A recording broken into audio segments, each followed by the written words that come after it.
Bonsoir à toutes et à tous. Je pense qu'on va commencer. Depuis l'Institut français de Madrid, enfin d'Espagne, l'antenne de Madrid, on vous propose aujourd'hui, en cette période un peu particulière dans le milieu de la culture et le milieu des arts, une activité nouvelle qu'on inaugure aujourd'hui. Donc une activité en langue française, d'accord. Donc cette activité, ce sont les lecturas confinées que nous commençons à mettre en place et que voilà, nous allons essayer de mettre en place à raison de 2 fois par mois.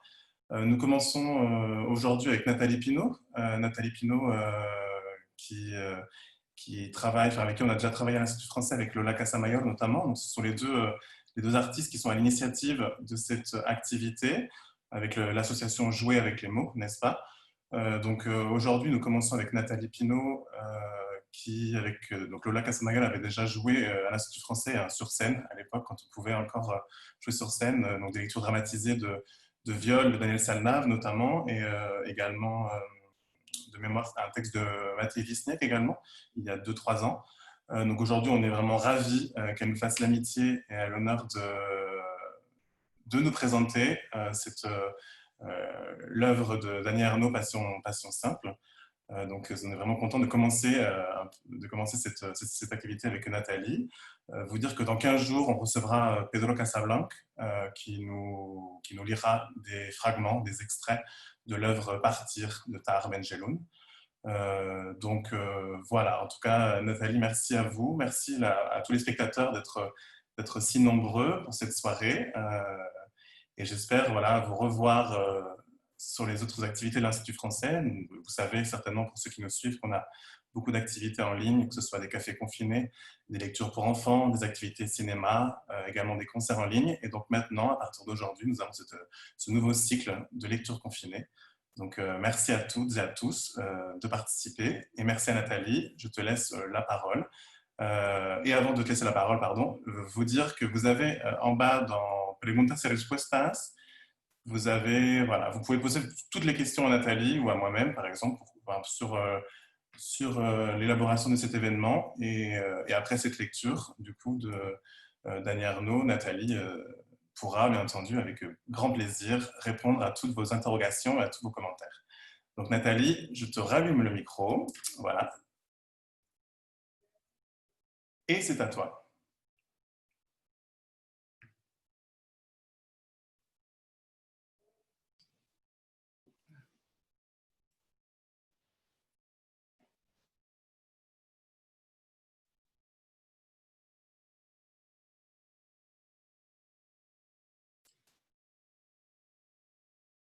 À partir du mois de septembre l'année dernière, je n'ai plus rien fait d'autre qu'attendre un homme. Qu'il me téléphone et qu'il vienne chez moi.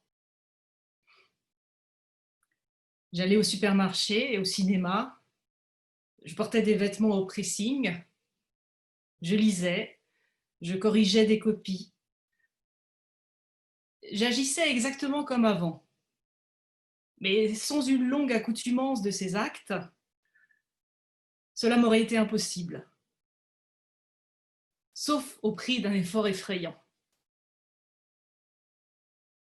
C'est surtout en parlant que j'avais l'impression de vivre sur ma lancée. Les mots et les phrases, le rire même, se formaient dans ma bouche sans participation réelle de ma réflexion ou de ma volonté. Je n'ai plus d'ailleurs qu'un souvenir vague de mes activités, des films que j'ai vus, des gens que j'ai rencontrés. L'ensemble de ma conduite était factice. Les seules actions où j'engageais ma volonté, mon désir, et quelque chose qui doit être l'intelligence humaine, prévoir, évaluer le pour et le contre, les conséquences, avaient tout un lien avec cet homme.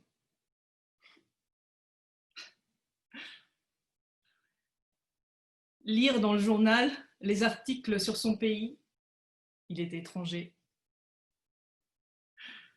Choisir des toilettes et des maquillages, lui écrire des lettres.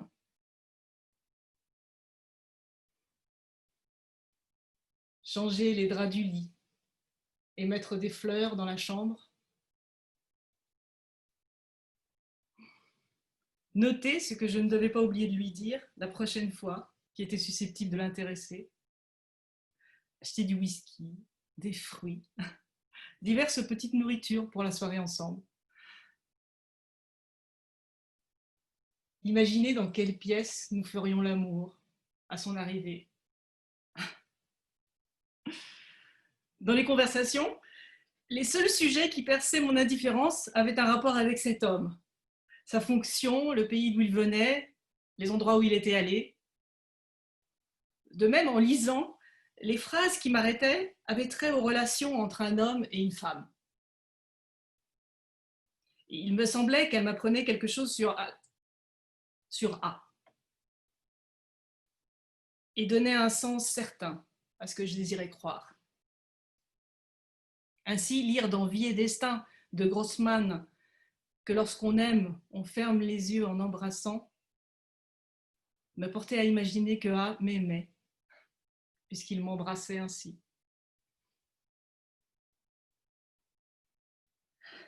Le reste du livre, ensuite, redevenait ce que toute activité a été pour moi pendant une année. Un moyen d'user le temps entre deux rencontres.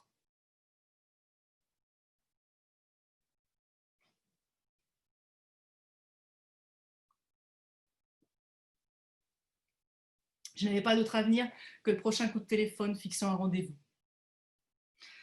J'essayais de sortir le moins possible en dehors de mes obligations professionnelles dont il avait les horaires, craignant toujours de manquer un appel de lui pendant mon absence. J'évitais aussi d'utiliser l'aspirateur ou le sèche-cheveux qui m'aurait empêché d'entendre la sonnerie. Celle-ci me ravageait d'un espoir qui ne durait souvent que le temps de saisir lentement l'appareil et de dire « Allô ?» En découvrant que ce n'était pas lui, je tombais dans une telle déception que je prenais en horreur la personne au bout du fil. Dès que j'entendais la voix de A, mon attente indéfinie, douloureuse, jalouse évidemment, se néantisait si vite que j'avais l'impression d'avoir été folle et de redevenir subitement normale. J'étais frappée par l'insignifiance au fond de cette voix et l'importance démesurée qu'elle avait dans ma vie. S'il m'annonçait qu'il arrivait dans une heure, une opportunité, c'est-à-dire un prétexte pour être en retard sans donner de soupçon à sa femme, j'entrais dans une autre attente, sans pensée, sans désir même, au point de me demander si je pourrais jouir. Remplie d'une énergie fébrile pour des tâches que je ne parvenais pas à ordonner, prendre une douche, sortir des verres, vernir mes ongles, passer la serpillière, je ne savais plus qui j'attendais. J'étais seulement happée par cet instant, dont l'approche m'a toujours saisie d'une terreur sans nom, où j'entendrais la voiture freiner, la portière claquer, ses pas sur le seuil du béton.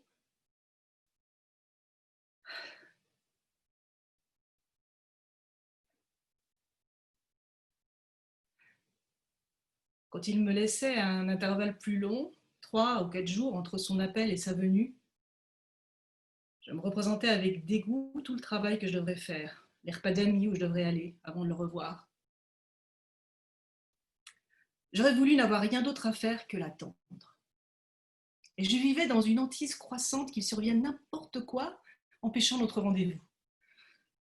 Un après-midi, alors que je rentrais chez moi en voiture et qu'il devait arriver une demi-heure plus tard, j'ai eu la pensée rapide que je pourrais avoir un accrochage. Aussitôt, je ne sais pas si je m'arrêterai.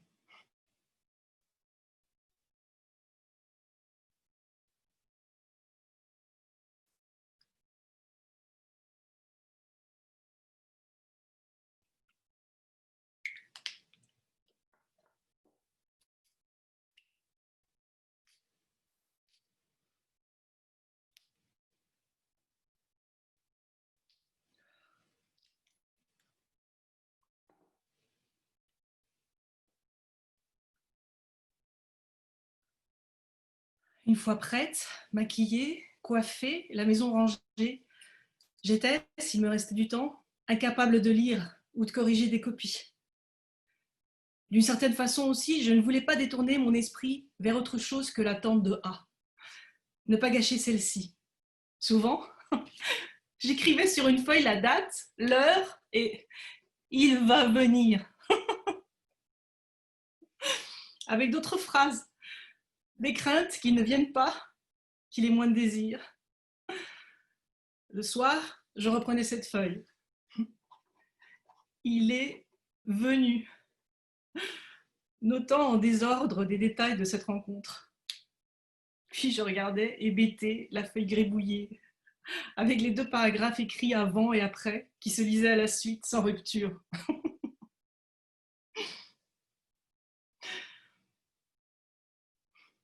Entre les deux, il y avait eu des paroles, des gestes, qui rendaient tout le reste dérisoire, y compris l'écriture par laquelle j'essayais de les fixer. Un espace de temps délimité par 2 bruits de voiture. Sa R25, freinant, redémarrant, où j'étais sûre qu'il n'y avait jamais rien eu de plus important dans ma vie. Ni avoir des enfants, ni réussir des concours, ni voyager loin, que cela. Être au lit avec cet homme, au milieu de l'après-midi. Avant de partir, il se rhabillait posément. Je le regardais boutonner sa chemise, enfiler ses chaussettes, son slip, son pantalon, se tourner vers la glace pour nouer sa cravate.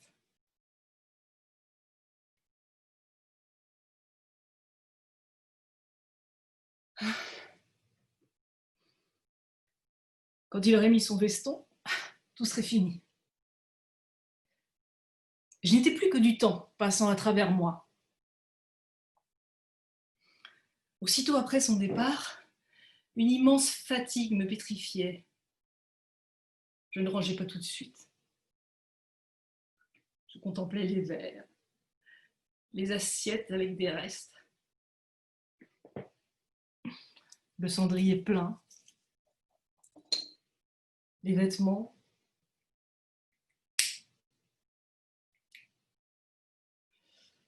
les pièces de lingerie éparpillées dans le couloir, la chambre, les draps pendants sur la moquette. J'aurais voulu conserver tel quel ce désordre, où tout objet signifiait un geste, un moment, qui composait un tableau dont la force et la douleur ne seront jamais atteintes, pour moi, par aucun autre dans un musée.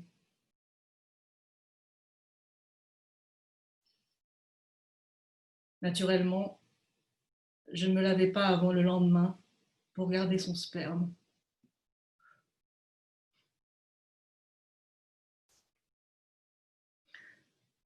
Je tombais dans un demi-sommeil. J'avais la sensation de dormir dans son corps à lui. Le jour suivant, je vivais dans une torpeur où se reformait indéfiniment une caresse qu'il avait eue. Se répétait un mot qu'il avait prononcé. Il ne connaissait pas de mots français obscènes. Ou bien il n'avait pas envie de les utiliser parce que ceux-ci n'étaient pas pour lui chargés d'interdit social, des mots aussi innocents que les autres. Comme l'auraient été pour moi les mots grossiers de sa langue. Dans le RER, au supermarché, j'entendais sa voix murmurer « Caresse-moi le sexe avec ta bouche ».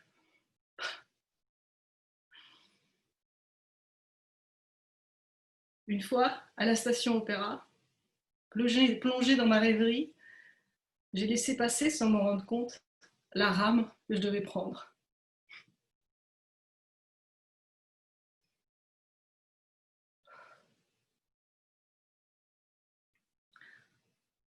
Cette anesthésie se dissipait progressivement. Je recommençais d'attendre un appel, avec de plus en plus de souffrance et d'angoisse au fur et à mesure que s'éloignait la date de la dernière rencontre. De la même façon qu'après les examens autrefois, où plus je m'éloignais de l'épreuve et plus j'étais certaine d'être recalée, plus les jours se succédaient sans qu'il m'appelle, plus j'étais certaine d'être quittée. Les seuls moments heureux, en dehors de sa présence, étaient ceux où j'achetais de nouvelles robes, de boucles d'oreilles, des bas, et les essayais chez moi, devant la glace. L'idéal, impossible, consistant en ce qu'il voit à chaque fois une toilette différente. Il apercevait à peine 5 minutes mon chemisier, ou mes escarpins neufs qui seraient abandonnés n'importe où jusqu'à son départ. Je savais aussi l'inutilité des fringues devant un nouveau désir qu'il aurait eu pour une autre femme. Mais apparaître dans une toilette qu'il avait déjà vue me paraissait une faute. Un relâchement dans l'effort vers une sorte de perfection à laquelle je tendais dans ma relation avec lui. Dans la même volonté de perfection, j'ai feuilleté dans une grande surface Technique de l'amour physique. Sous le titre, il y avait 700 000 exemplaires vendus.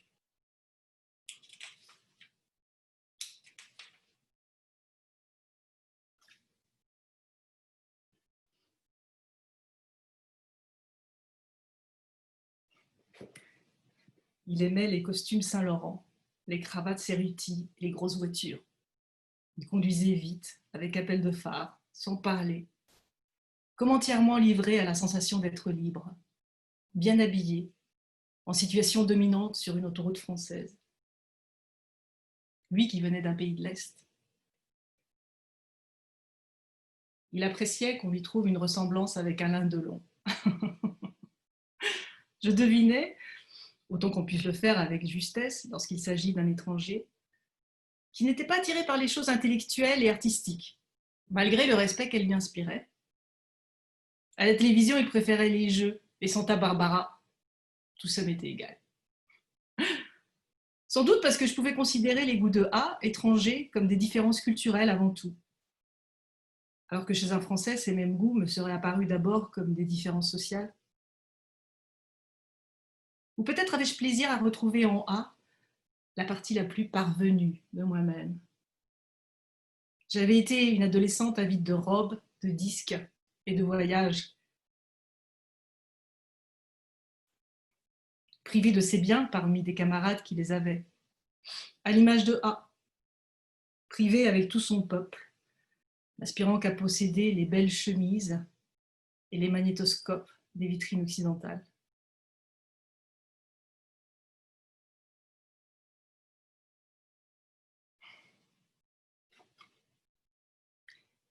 Il buvait beaucoup, selon l'usage des pays de l'Est. Cela m'effrayait à cause d'un accident possible en repartant sur l'autoroute, mais ne me répugnait pas. Même s'il lui arrivait de tituber ou d'éructer en m'embrassant. Au contraire, j'étais heureuse d'être unie à lui dans un début d'abjection. Je ne savais pas de quelle nature était sa relation avec moi. Au début, j'avais déduit de certains indices, son air heureux et son silence en me regardant, dire « j'ai roulé comme un fou pour venir », me raconter son enfance, qu'il éprouvait la même passion que moi. Cette certitude avait ensuite vacillé. Il me semblait plus réservé, moins enclin à se livrer. Mais il suffisait qu'il me parle de son père, des framboises qu'il cueillait dans la forêt à 12 ans, pour que je change d'avis. Il ne m'offrait plus rien. Quand je recevais des fleurs ou un livre de la part d'amis, je pensais aux attentions que lui ne jugeait pas nécessaire d'avoir à mon égard. Mais aussitôt, il me fait cadeau de son désir. J'enregistrais avidement les phrases que je prenais pour des signes de sa jalousie. Seule preuve, selon moi, de son amour. Après quelque temps, je m'apercevais que « Est-ce que tu pars pour Noël ?» Il n'était qu'une question banale ou pratique, pour prévoir ou non un rendez-vous. Nullement une manière détournée de savoir si j'allais au ski avec quelqu'un. Peut-être même souhaitait-il que je parte afin de voir une autre femme. Je me demandais souvent ce que signifiaient pour lui ces après-midi passés à faire l'amour.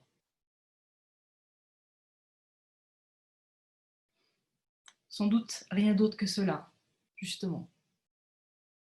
Faire l'amour. De toute façon, il était inutile de chercher des raisons supplémentaires.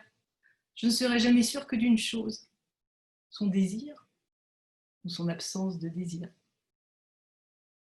La seule vérité incontestable était visible en regardant son sexe.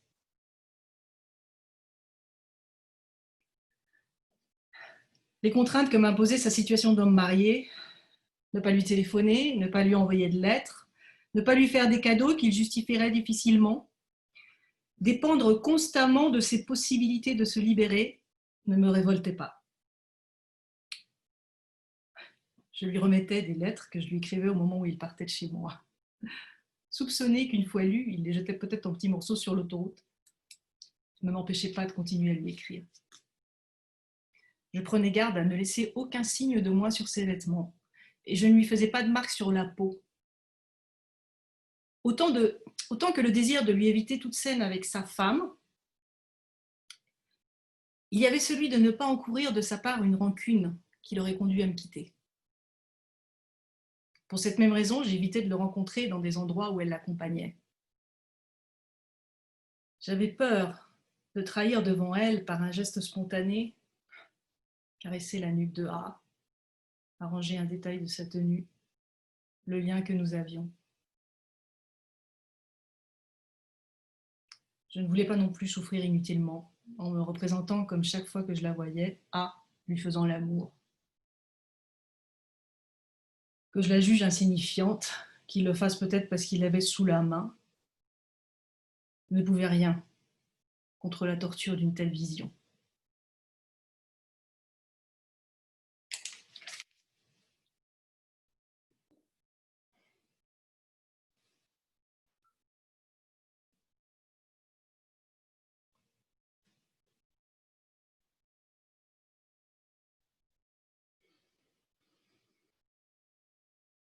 Au printemps, mon attente est devenue continuelle.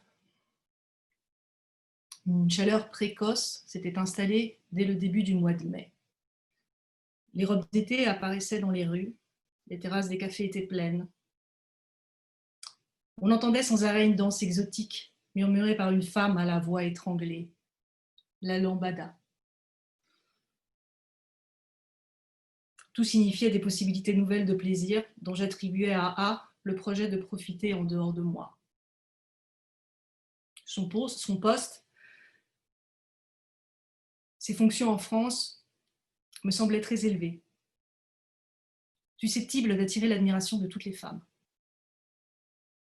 Je me dépréciais en proportion inverse, ne me trouvant aucun intérêt qui puisse le retenir auprès de moi. Quand j'allais à Paris, dans quelque quartier que ce soit, je m'attendais toujours à le voir passer en voiture avec une femme à côté de lui. Je marchais très droite, dans une attitude par avance orgueilleusement indifférente à cette rencontre. Que celle-ci, évidemment, ne se produise jamais, me décevait presque plus. Je déambulais en sueur sous son regard imaginaire, boulevard des Italiens, pendant qu'il était ailleurs, insaisissable. La vision de lui, roulant vitre baissée avec la radiocassette à fond en direction du parc de Sceaux ou du bois de Vincennes, me poursuivait. Un jour, j'ai commencé de lire dans un hebdomadaire de télévision un reportage sur une troupe de danseurs venus de Cuba, en tournée à Paris. L'auteur insistait sur la sensualité et la liberté des Cubaines. Une photo montrait la danseuse interviewée, grande, avec des cheveux noirs, des jambes longues découvertes. Au fur et à mesure que j'avançais dans ma lecture, mon pressentiment grandissait. À la fin, j'étais sûre que A, qui connaissait Cuba, avait rencontré la danseuse de la photo. Je le voyais avec elle dans une chambre d'hôtel. Et rien n'aurait pu à ce moment me convaincre que cette scène était invraisemblable. Au contraire, c'est l'hypothèse qu'elle n'avait pas eu lieu qui me semblait stupide et inimaginable. Lorsqu'il téléphonait pour ce qu'on se voit, son appel, 100 fois espéré, ne changeait rien. Je restais dans la même tension douloureuse qu'avant. J'étais entrée dans un état où même la réalité de sa voix n'arrivait pas à me rendre heureuse. Tout était manque sans fin. Sauf le moment où nous étions ensemble à faire l'amour. Et encore. J'avais la hantise du moment qui suivrait, où il serait reparti.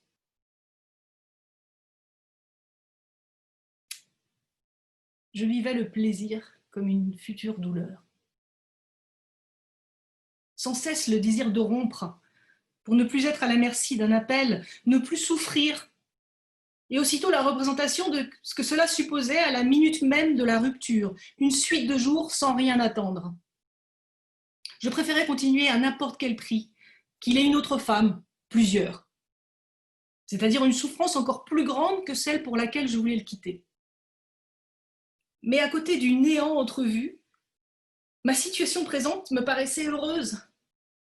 Ma jalousie, une sorte de privilège fragile dont j'aurais été folle de désirer la fin, puisque celle-ci viendrait bien un jour, en dehors de ma volonté, quand il partirait ou me quitterait, lui.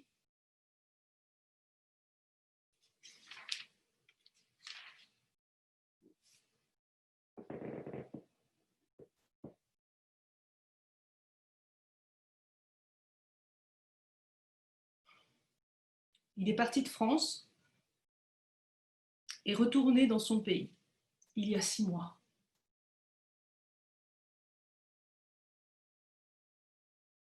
Je ne le reverrai sans doute jamais. Au début, quand je me réveillais à 2 heures du matin,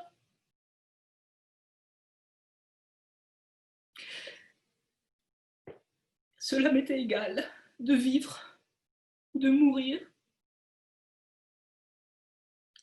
Le corps entier me faisait mal. J'aurais voulu arracher la douleur, mais elle était partout. Je désirais qu'un voleur entre dans ma chambre et me tue. Dans la journée, j'essayais d'être constamment occupée, de ne pas rester assise sans rien faire, sous peine d'être perdue. Sens vague alors de ce mot, sombrer dans la dépression, me mettre à boire, etc. Dans le même but, je m'efforçais de m'habiller, de me maquiller correctement, de porter mes lentilles au lieu de mes lunettes, en dépit du courage que me réclamait cette manipulation. Je ne pouvais pas regarder la télévision ni feuilleter des magazines. Toutes les publicités pour parfums ou fours à micro-ondes ne montrent que ceci. Une femme attend un homme. Je détournais la tête en passant devant les boutiques de lingerie. Quand j'allais vraiment très mal, j'éprouvais le désir violent de consulter une cartomancienne. Il me semblait que c'était la seule chose vitale que je puisse faire. Un jour, j'ai cherché des noms de voyantes sur le Minitel. La liste était longue. L'une spécifiait qu'elle avait prédit le tremblement de terre de San Francisco et la mort de Dalida. Tout le temps que j'ai relevé des noms et des numéros de téléphone, j'étais dans la même jubilation qu'en essayant le mois d'avant une nouvelle robe pour A. Comme si je faisais encore quelque chose pour lui.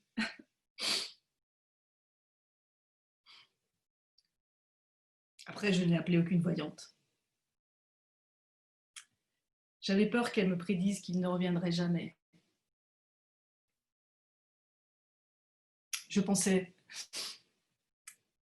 moi aussi, j'en viens là, sans étonnement. Je ne voyais pas pourquoi je n'en serais pas venue là.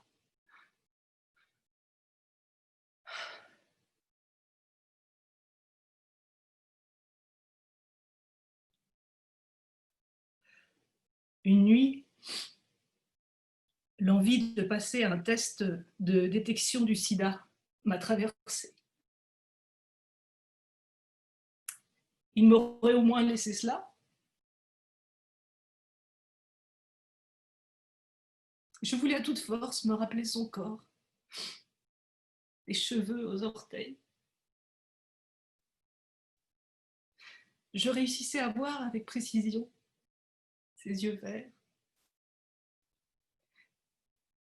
le mouvement de sa mèche au-dessus de son front, la courbe de ses épaules. Je sentais ses dents, l'intérieur de sa bouche, la forme de ses cuisses, le grain de sa peau.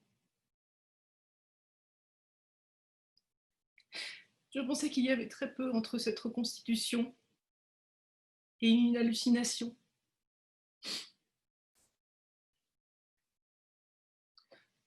Entre la mémoire et la folie.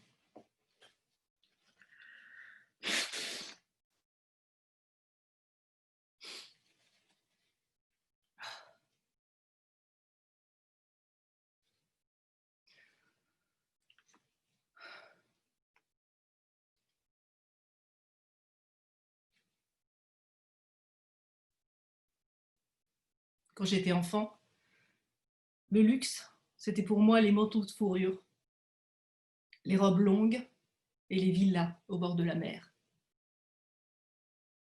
Plus tard, j'ai cru que c'était de mener une vie d'intellectuel. Il me semble maintenant que c'est aussi de pouvoir vivre une passion pour un homme ou une femme.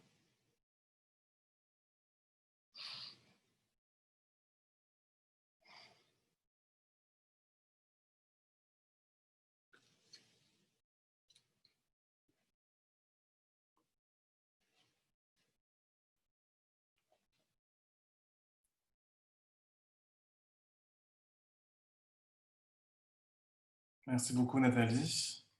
Merci beaucoup. On reprend tous nos esprits petit à petit.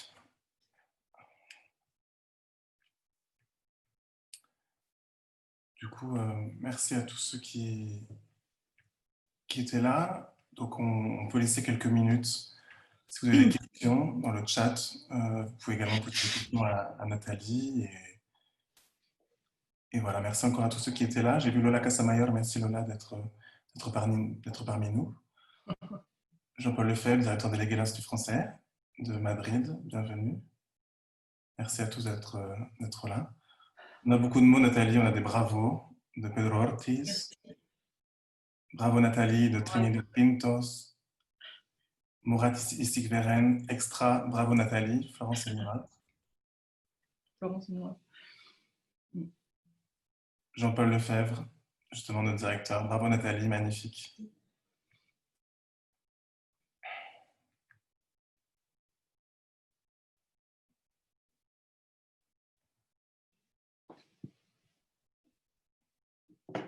Les messages. Anna Ravassa, merci beaucoup, super.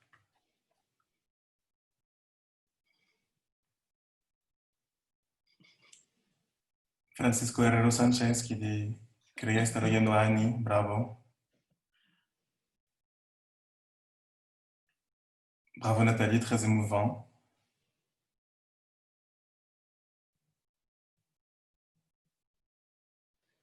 Voilà, beaucoup de messages d'affection de la part des participants.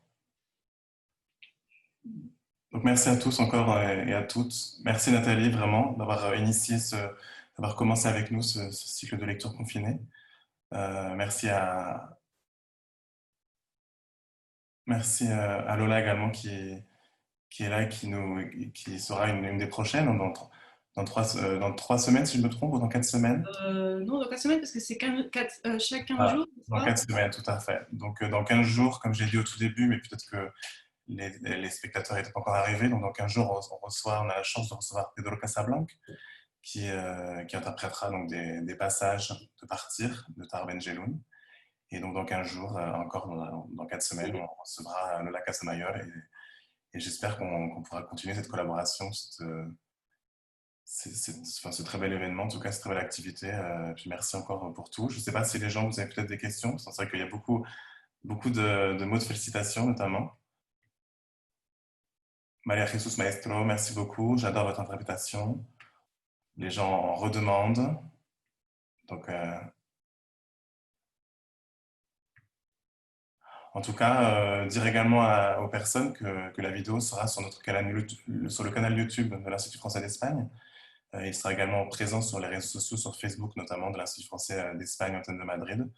Donc n'hésitez pas, hein, s'il y a des gens qui n'ont pas pu malheureusement, pour une raison ou une autre, participer en direct. Bien entendu, il sera également possible de revoir l'actuation, de revoir la performance de Nathalie Pinault sur nos réseaux. Voilà. Alors, Vanessa Ferreira nous demande, je voudrais savoir pourquoi avoir choisi ce texte. Merci. Ben, en fait, pour différentes raisons. D'abord, en réalité, puisque comme a dit Romain au début, cette idée de cycle part d'ailleurs de Lola Casamayor au départ, et qui me l'a proposé, et j'ai énormément aimé l'idée donc de faire des lectures, lectures théâtralisées.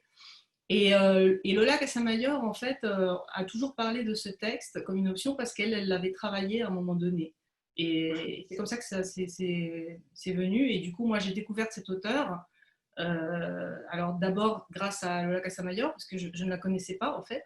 Et puis après, grâce à une très très grande amie à moi, Laura Díaz del Corral, qui m'a offert le livre de Annie Arnaud il y a 1 an et demi, justement, enfin ce livre-là.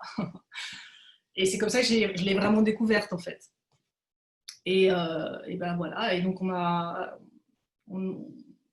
on a beaucoup aimé ce texte, celui de Passion simple. On trouve que c'est un très beau texte à faire pour une femme, quoi, pour une actrice. Merci Nathalie. Alors, d'autres messages. Héctor Merino, no comprendo del todo bien el francés. Donc, il y a des gens pas forcément francophones à 100%, pero he podido sentir muchas cosas a través de la forma en la que Nathalie lo ha leído. Qué sensibilidad, qué clase. Muy, muy emocionante. Gracias, Héctor. Je pense qu'on pourra conclure cette activité sur, voilà, sur ce beau mot, cette belle parole. En tout cas, merci encore, Nathalie. Merci à vous. Hein. Enfin, je trouve que c'est une idée merveilleuse, hein, de profiter en plus de cette époque de confinement pour pouvoir faire Exactement. des lectures online. Et merci énormément pour cette initiative de Ouais, je pense que l'Institut. même en période, voilà, quand le déconfinement, la désescalada voilà, avancera un petit peu, je pense que c'est vraiment un format qu'on pourrait tout à fait reprendre également. Ah oui, Je pense je que pense les que c'est petits super. formats, Et c'est ce dont on parlait l'autre jour. Je ne sais pas si ça sera possible, mais peut-être que plus tard, après, on pourra éventuellement parler avec online aussi, après faire la lecture avec ben, je sais pas, un avec journaliste, l'auteur, par exemple, bien sûr. l'auteur, etc., etc. Tout à fait. Et puis bientôt, voilà, enfin, étant donné qu'on peut également se réunir depuis la phase 1, voilà, pourquoi pas aussi un jour vous retrouver à 2 ou 3 devant la même caméra, c'est Ah aussi oui, tout à un fait. Oui. format qui pourrait être envisageable, n'est-ce pas? Ben, on pourrait maintenant, en fait, je crois. Là, on pourrait tout à fait, étant donné qu'on peut se réunir à 10 personnes pour l'instant, phase 1. Donc, Enfin, oui, avec 2 personnes. Enfin bon, il n'y a peut-être pas 1 mètre de différence pour l'écran, mais hein, c'est sûr que ça va me oui. compliquer. Mais bon, on essaie d'avoir une certaine perspective, on pourrait essayer de faire quelque chose. Très bien. Bah, écoutez, Nathalie, merci beaucoup. Merci à Merci à toutes les vous. personnes qui ont participé. Et en tout cas, vous redire que la vidéo sera disponible bientôt, ce soir peut-être, mais peut-être demain, sur les réseaux sociaux et sur notre YouTube, voilà, Institut français. Donc n'hésitez pas à repartager et à faire découvrir justement cette belle performance à tous vos amis et à votre famille. Merci Nathalie, merci encore. Merci Et à Romain. bientôt tout le monde. Et suivez-nous bien entendu pour nos différentes activités à l'Institut français, activités en ligne, donc de la littérature comme ce soir, mais également du cinéma. On a également des concerts, de la musique en ligne.